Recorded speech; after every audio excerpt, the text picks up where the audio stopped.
Assalamualaikum warahmatullahi wabarakatuh. Halo semua, kembali lagi bersama saya dalam koneksi antar materi modul 1.3 tentang visi guru penggerak. Sebelumnya, perkenalkan saya Desi Eka Kurnilasari, guru SMP Negeri 1 Kunduran, calon guru penggerak angkatan 9 dari Kabupaten Blora. Berikut koneksi antar materi, refleksi dan pemahaman antar modul. Pada video kali ini kita akan mengaitkan pemahaman materi dari modul 1.3 dengan modul-modul sebelumnya, yaitu terkait dengan gambaran murid di masa depan yang dikaitkan dengan filosofi Ki Hajar Dewantara yang ada pada modul 1.1, lalu nilai dan peran guru penggerak yang ada pada modul 1.2, dan yang terakhir visi guru penggerak yang ada pada modul saat ini yaitu 1.3. Yang berikutnya, keterkaitan visi guru penggerak dengan filosofi Ki Hajar Dewantara. Seperti yang kita ketahui, filosofi Ki Hajar Dewantara adalah menuntun segala kodrat yang ada pada anak agar mereka dapat mencapai keselamatan dan kebahagiaan yang setinggi-tingginya, baik sebagai manusia maupun masyarakat. Lalu, visi guru penggerak dalam penyusunannya, seorang guru penggerak harus memfokuskan visi pada murid agar mereka dapat berkembang sesuai dengan kodrat alam dan kodrat zamannya.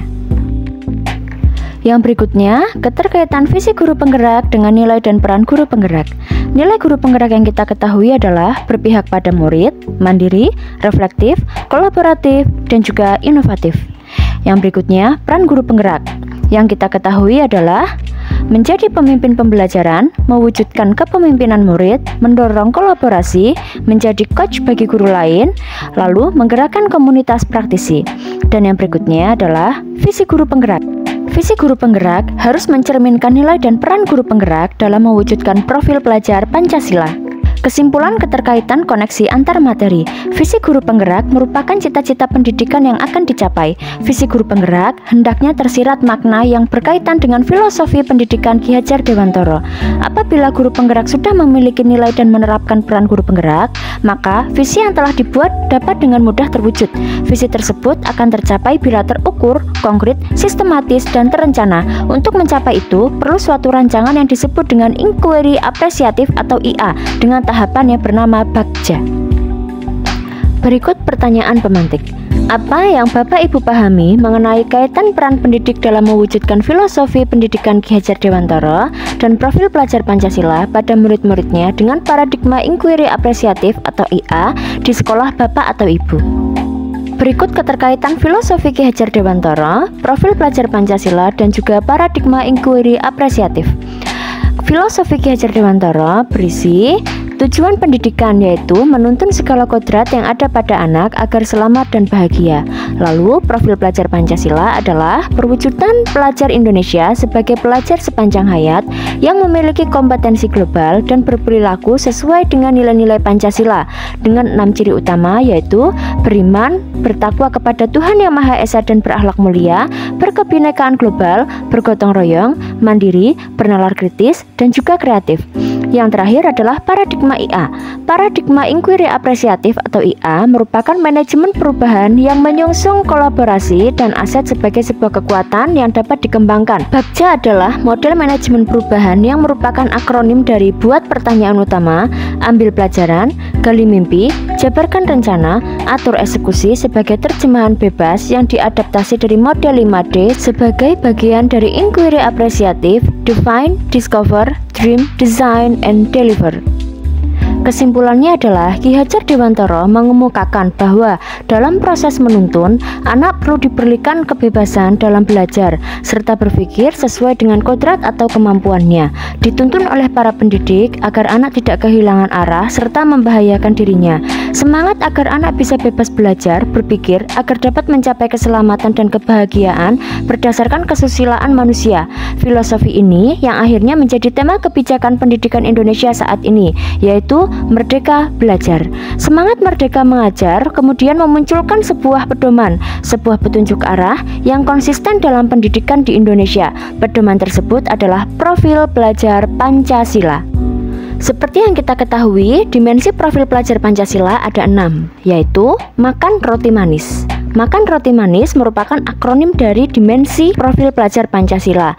di mana ma adalah beriman dan bertakwa kepada Tuhan Yang Maha Esa dan berakhlak mulia, kan berkebinekaan global, ro gotong royong, ti kreatif, ma mandiri, dan nis bernalar kritis. Ini adalah akronim yang biasa saya gunakan. Berikut adalah bukti penerapan dimensi profil pelajar Pancasila yang sudah diterapkan di sekolah saya. Pertanyaan yang berikutnya, revisi dan rumuskan dengan penuh keyakinan visi yang telah Bapak Ibu buat berdasarkan jawaban pertanyaan di atas ke dalam sebuah visi yang membuat Bapak atau Ibu bersemangat ketika membacanya dan menggerakkan hati setiap orang yang membacanya. Berikut adalah rumusan visi guru penggerak yang sudah saya buat. Visi saya adalah terwujudnya generasi yang ahli dan aktual di abad 21. Ahli dan aktual adalah akronim dari berakhlak mulia, berkarakter, unggul, dan juga nasionalis. Berdasarkan visi tersebut, prakarsa perubahan diri saya adalah berupaya untuk meningkatkan kemampuan bernalar kritis serta sikap gotong royong, mandiri, kreatif, dan berkebinekaan global yang berlandaskan keimanan dan ketakwaan kepada Tuhan Yang Maha Esa serta berakhlak mulia pada peserta didik melalui pembiasaan dan juga pembelajaran. Sampailah kita pada rancangan strategis perubahan tahapan Bagja. Tahapan Bagja yang pertama adalah buat pertanyaan. Pada tahap ini, saya berdiskusi dengan stakeholder, teman sejawat, dan juga murid. Lalu melakukan studi banding ke sekolah penggerak atau yang sudah melaksanakan pembelajaran yang menggambarkan profil pelajar Pancasila. Lalu mengundang narasumber atau praktisi ahli untuk mendapatkan informasi terkait dengan pembelajaran berdiferensiasi. Yang berikutnya atau yang terakhir adalah melaksanakan asesmen awal untuk mengetahui karakter dan gaya belajar dari peserta didik. Tahap yang kedua adalah A. Ambil pelajaran. Pada tahap ini, saya melakukan refleksi dengan kepala sekolah serta rekan sejawat terkait dengan kegiatan yang sudah dilakukan. Saya wawancara, survei pengalaman, dan juga menggali pendapat dari guru, pengawas, orang tua, dan tokoh masyarakat. Lalu, saya mencari contoh nyata terkait dengan pelaksanaan pembelajaran berdiferensiasi. Yang terakhir, saya mencari contoh nyata terkait dengan pelaksanaan pembelajaran yang dapat menumbuhkan dan mengembangkan pembiasaan yang mencerminkan dimensi profil pelajar Pancasila. Tahap yang berikutnya adalah gali impian. Pada tahap ini, saya membuat daftar pengalaman dan pencapaian peserta didik yang diperoleh dari pembelajaran. Lalu, saya membuat deskripsi kegiatan berdasarkan survei, dan yang terakhir adalah saya membuat daftar kegiatan pembiasaan yang sudah terlaksana. Kita lanjut ke tahap yang berikutnya, yaitu jabarkan rencana. Pada tahap ini, saya mensosialisasikan rencana kerja yang akan dijalankan pada warga sekolah. Lalu, saya membuat daftar pertanyaan untuk berdialog dengan peserta didik terkait dengan pembelajaran berdiferensiasi. Lalu, saya membuat daftar pertanyaan untuk berdialog dengan peserta didik terkait dengan terciptanya pelajar yang berprofil pelajar Pancasila. Dan yang terakhir, saya berdialog dengan kepala sekolah mengenai kebijakan pelaksanaan program. Sampailah kita pada tahapan yang terakhir, yaitu atur eksekusi. Pada tahap ini, saya berkoordinasi dengan kepala sekolah dan juga rekan guru untuk menyusun strategi pada saat pembentukan panitia, saat pembuatan job deskripsi, saat evaluasi per semester, saat rapat koordinasi, ataupun pada saat in-house training atau IHT.